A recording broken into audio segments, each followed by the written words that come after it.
I say it all the time. It all began with a solar eclipse for me. I am your host, Devon, and you are listening to another episode of Center of the Sun Podcast. Thank you for listening. Your evolution has begun. Your quest for wellness, your quest for natural remedies, your quest for all things earth and earth tone and homestead. You have the audacity to inquire.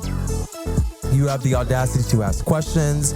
You have the audacity to ask for help from the earth. You have the audacity to explore the possibilities of everything.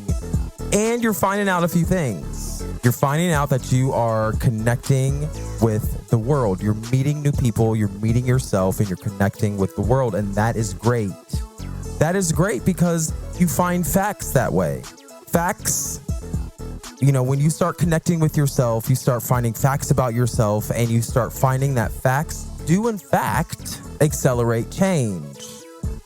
But true change must be arrived. We have to arrive to true change with consensus and as a group and in real time and with real time input. And so, you want to understand and have a greater admiration for the world and for the people around you. You want a lot of things good to happen. It's the year of the 2020 election. We're trying to get Donald Trump's ass up out of here. We are against you, Donald Trump. We are against you. Get thee behind us. But we are nevertheless, it doesn't matter who is the president. We are in rapidly changing times. And sometimes it can be a little bit scary, especially when our trusted institutions are being decimated as we watch. With very little things that we can do about it, because just the right amount of people in just the right places know how to make the greatest impact and affect the greatest damage. So that's what we're dealing with. Hey, thank you for listening. I am your host, Devon. You are listening to Center of the Sun, and your problems are solved by facts. I'm sorry. They're solved by facts, and there are certain things that you should know today that could qualify as a belief, but I'm going to say it's a fact. And I'm going to say it's a fact because you are going to inquire, and you're going to probe your own intuition, and you're going to tell me if I'm right. And I'd really appreciate the feedback. But, today I got my notes. I got my sketchbook, which is not really a sketchbook, because it doesn't have any sketches. I don't sketch. I don't know how to, I don't sketch anything. Because I have such a vivid mind space, things, I have images in there. I just cannot recreate it. There is just no way. And I wish I could. I'm sure I could practice, but I just don't have the patience. I wish I had the patience. Anyway, how are you doing today? I hope you're doing swell. I hope you are feeling all right. I know there is a lot of stuff going on in the world. I know there's a lot of chaos and turmoil in other countries, maybe not in the United States. I know in Lebanon, their whole government, it was so corrupt. They were so dumb. They just put manure on the shore, and blew up the whole city and killed all these people. I mean, off the coast of Greece, these Sudanese people or these Syrian people were just abandoned at sea, just the Middle Passages, just thrown to. I mean, talk about God doesn't like ugly. There is no void deep enough for you to go into, in order to learn your lesson about how to treat people. But facts. When we see something, we got to say something. And today, I want to tell you what I've seen. Not anything in the physical realm, but the things that I've seen, kind of in my dreams and shit like that, and kind of connecting the dots about what we're here for. Why are we here? What is the purpose? what is the true nature of our being? And I just wanted to share a few things with you. I wanted actually to continue on with, I had another video on Pinterest or something, but I wanted to run through the 9 states of being again as well. I have my notes here. Sorry, I'm looking down.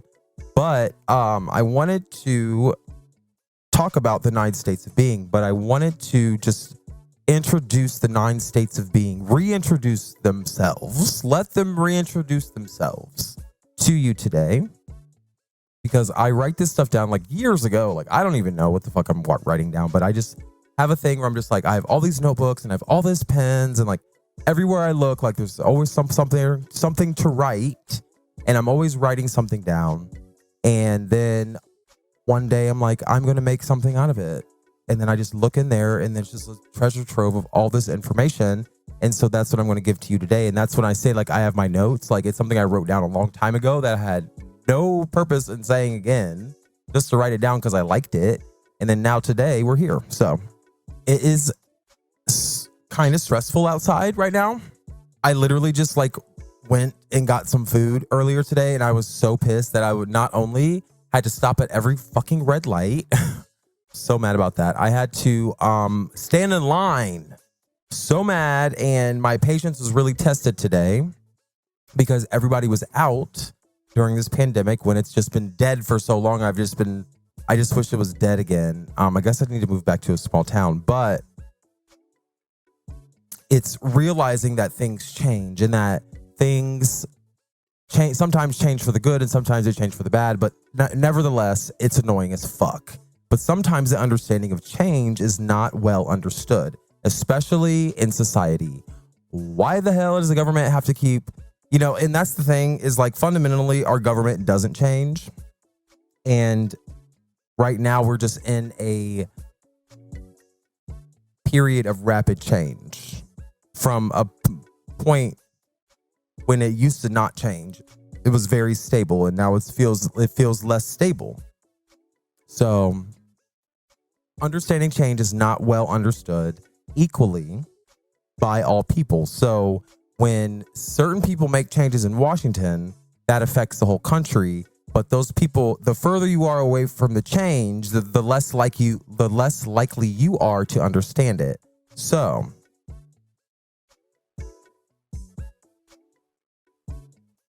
it's important that everybody has input, because when the world evolves, everyone evolves with it. So we don't want to leave anybody out.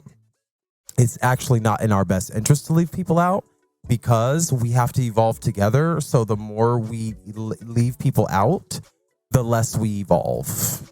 So it's kind of like a self-fulfilling prophecy where you just like feed your own destruction. But how do you measure change? Like, say if you are feeding your own destruction, how would you even measure that?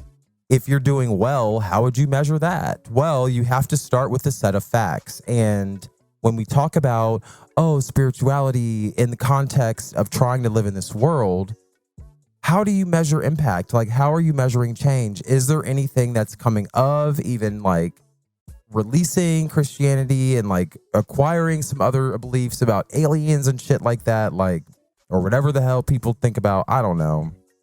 But like people think about angels and all kind of different kinds of beings. Like people think about all kind of different beings, like, or different religions, and they switch from religion to religion, and they talk about ancient aliens, and I know specifically about like the topic that I talk about on this show, like talking about like ancient wisdom and modern science and like trying to legitimize all of these things. But at the end of the day, I'm trying to find a measurement. I'm trying to measure the change. And I'm actually, my hypothesis is that there is no change. But but how do you measure no change? You have to measure that there is no change with a measurement. Like you still need to measure it. Even if it's 0 inches, you still have to figure out that it's 0 inches. But in terms of spirituality, that's one thing. How do you measure that on your life? That's something that's kind of difficult to do.